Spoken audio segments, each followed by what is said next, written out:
अस्सलाम वालेकुम गाइस। आज की वीडियो में मैं आप लोगों को बताऊंगा कि ना अपनी बेटा फ़िश को हैप्पी कैसे रखना है। और फिर मैं आप लोगों को आज की वीडियो में 10 पॉइंट्स बताऊंगा कि ना अपनी बेटा फ़िश को हैप्पी कैसे रखना है। पहला पॉइंट है कि ना अपने बेटा फ़िश को थोड़ी स्पेस दो, है ना। थोड़ी सी जैसे रहने की टैंक साइज़ की स्पेस दो, है ना। जैसे उसको अच्छी जगह दो। जैसे ये जो है ना, शायद मेरे ख्याल में 5 से 6 गैलन होगा, या लीटर कह सकते हो। मेरे ख्याल में 16 लीटर है। तो 16 लीटर जो है ना मिनिमम है। और फिर उसके उसके नीचे जो है ना, आपको जैसे रख नहीं सकते बेटा फ़िश को। अगर आप ज़ालिम इंसान हो और उसको शो पीस के लिए रखा हुआ है ना, तो फिर आप उसमें रख सकते हो। और फिर वो क्या कहते हैं, अगर आपको अपनी बेटा फिश ऐसी हैप्पी सी चाहिए, थोड़ी फुर्तीली सी, एक्टिव सी, तो फिर मिनिमम 16 लीटर है ना। और फिर उसके बाद जो है ना, मेरे ओपिनियन से कि आप 3 फीट से ऊपर के टैंक में इसको नहीं रख सकते, वरना ये स्ट्रेस में आ जाती है। मैंने 2 फीट के टैंक में रखा था ना, ये 4 फीट का है ना, ये 4 फीट का टैंक है मेरा। इसमें जो थी ना, ये स्ट्रेस में आ गई थी, तो फिर मैंने इसको इसी टैंक में डाल के हील करा। तो फिर ये पहला पॉइंट हो गया कि अपने अपना एक्वेरियम साइज जो है ना, मिनिमम 16 लीटर रखना है। तो गाइस दूसरा पॉइंट है कि ना, क्लीन वाटर, है ना। पानी साफ़ रखना है आपको, है ना। और पानी साफ सुथरा रखना है, जैसे क्लियर है मेरा, कोई नीचे इतनी गंदगी नहीं है। अगर आपके पास प्लांटेड एक्वेरियम, ये बस थोड़ा सा प्लांट है जो मेरे गल रहे थे बड़े वाले एक्वेरियम में, तो मैंने इसको इधर डाल दिया। अगर आपके पास पूरा हैवीली प्लांटेड है तो कोई मसला नहीं है ना।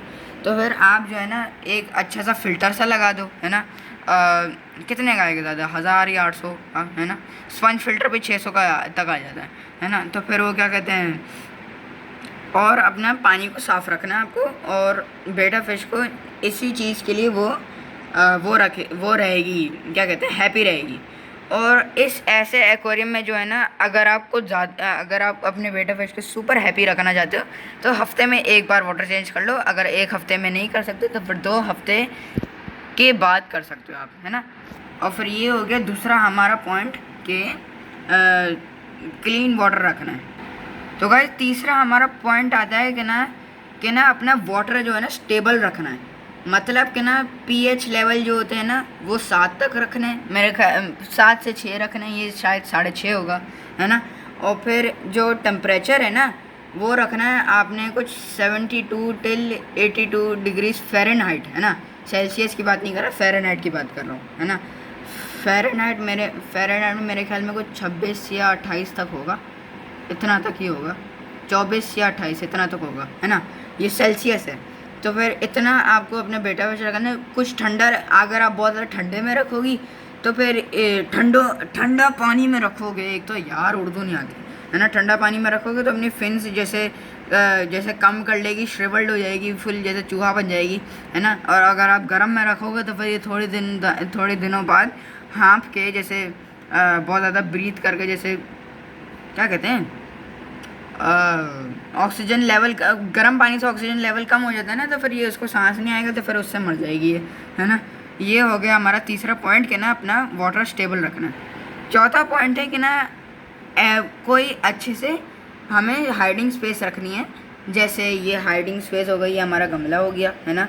और ये हमारे प्लांट्स हो गए। जैसे प्लांट से हाइट तो नहीं करती है, जैसे आपने सुना तो नहीं होगा, लेकिन पाकिस्तानियों तो कभी नहीं सुना होगा, है ना। ये पत्ते, ये ना ऐसे, अगर यहाँ ऊपर तक पत्ते होते या कोई फ्लोटिंग प्लांट की डंडी होती ना, तो उसके ऊपर ये लेट के सो जाती है। तो फिर ये ऐसे जो है ना, हाइडिंग स्पेस आपने प्रोवाइड करनी है बेटा फ़िश को, ताकि वो थोड़ा सेफ़ फील करें, है ना। जैसे मैंने उधर एक केव दी हुई है, इधर एक गमला दिया हुआ है, और उधर 2-3 केव दिए हुए हैं, पीछे फ्लोटिंग प्लांट दिए हुए हैं, पीछे जाके छुप जाती है, जैसे आपने बहुत बार वीडियो में देखा होगा, पीछे चली जाती है ना। एक तो हमारा ये चौथा पॉइंट हो गया कि ना, हाइडिंग स्पेस प्रोवाइड करनी है। हमारा 5वां पॉइंट है कि ना, हमें एक बहुत अच्छी डाइट देनी है ना। डाइट मतलब जैसे खाना देना है, खाने की एक साइकिल देनी है बहुत अच्छी, है ना।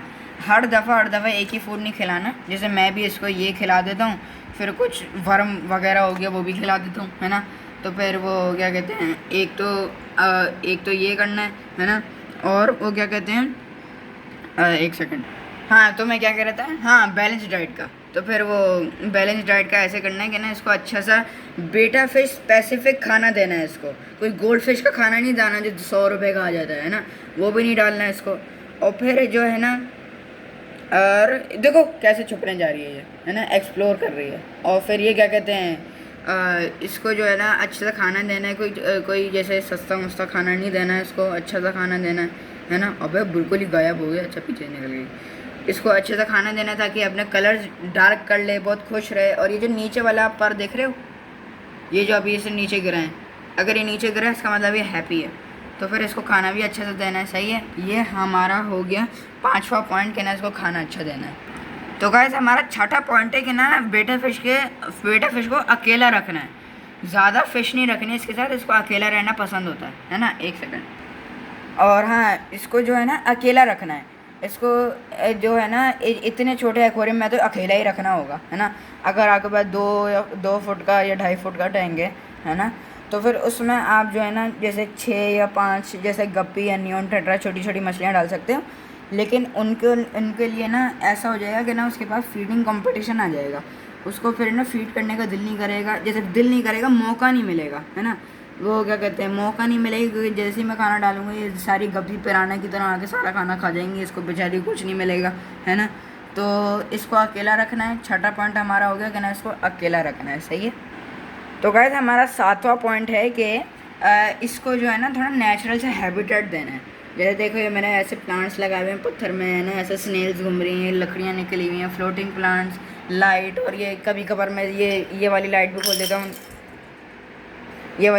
देता हूँ, नेचुरल वाली, था कि इसके बाद थोड़ी नेचुरल से आता रहे। अभी भी नहीं खोल रहा क्योंकि वीडियो बना रहा हूँ। और फिर ये प्लांट्स लगे हुए हैं, इसको थोड़ा नेचुरल सा लुक आना चाहिए।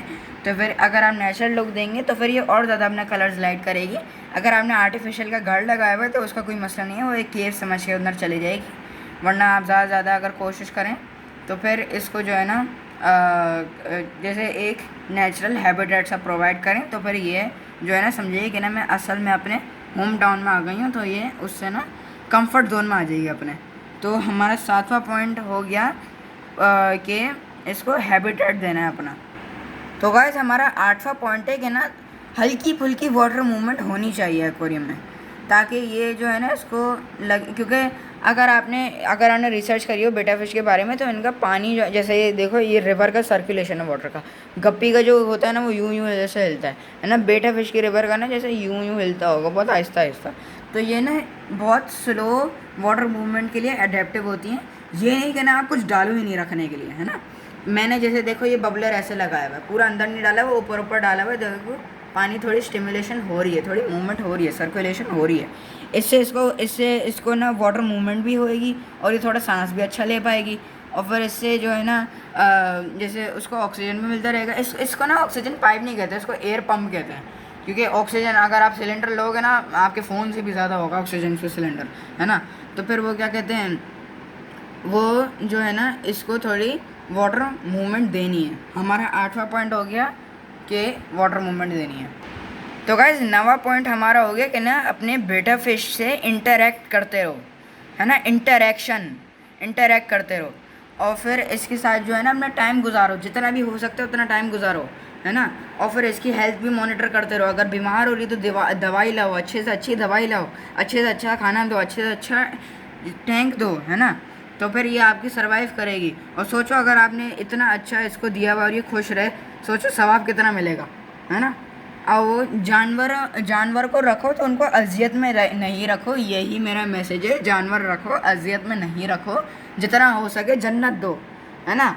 तो फिर ये जो है ना इनको इंटरेक्शन दो, ताकि ये आपको अपना ओनर समझ लें। ये समझ लें कि ना भाई यही बंदा मुझे खाना देगा, यही बंदा से मुझसे इंटरेक्ट कर देगा, यही बंदा आता है मेरे पास रोज़, मुझे देख कर जाते हैं, है ना भाई। वो आपसे यूज्ड टू हो जाएगी, है ना। हमारा 9वां पॉइंट हो गया कि इसके साथ इंटरेक्ट करना है। और गाइस हमारा आखिरी पॉइंट जो 10वां पॉइंट है, वो है कि इसके बारे में अच्छे से रिसर्च करो कि ना ये मछली है क्या चीज़। बस ये नहीं समझ के आ जाओ कि नहीं ये मछली और इस पर फिन्स पियाने ले लेता हूँ, है ना। इस पर अच्छे से रिसर्च करो, इस पर ये रिसर्च करो कि ना इस पर डिजीज़ क्या लग सकती हैं, है ना। और इस पर ये देखो कि ना इसको रखते कैसे हैं, इसको ब्रीड कैसे करते हैं। अगर आपके पास मौका आ गया ब्रीड करने का, तो ब्रीड करने के बारे में भी सोचो, है ना। और जैसा सोचो नहीं, जैसा रिसर्च करो, है ना। और क्या कहते हैं, जैसे जैसे रिसर्च करो अपनी फ़िश के बारे में कि ना ये है क्या चीज़। बहुत सारे लोग इसको समझ गए कि ना भाई हमारे वो एक्वेरियम वाले बंदे ने बोला कि ना एक गिलास में रख देते हैं तो रख देते हैं, कोई मसला ही नहीं है ना। तो इनको जैसे ओए भाई क्या हो गया भाई इतना गुस्सा है ना। तो फिर वो इसको जैसे ये देखना कि नहीं खाना क्या चाहती है ना, रहना कैसे चाहती है, उसके बारे में रिसर्च करो, है ना। सही है, ये हो गया हमारा 10वां पॉइंट। तो गाइज आज की वीडियो फिर यहीं पर ही एंड करते हैं। मेरा हाथ दुख गया भाई ऐसे पकड़ पकड़ के, मैं पूरी वीडियो ना यूँ पकड़ के बैठा हुआ था। तो भाई तो बेटा फिश के साथ ऐसे होता है ऐसे होता है, फिर भाई ये मेरा पूरा हाथ जो है ना जकड़ गया। तो फिर बिना कोई टाइम वेस्ट करे, सही है, अल्लाह हाफिज़।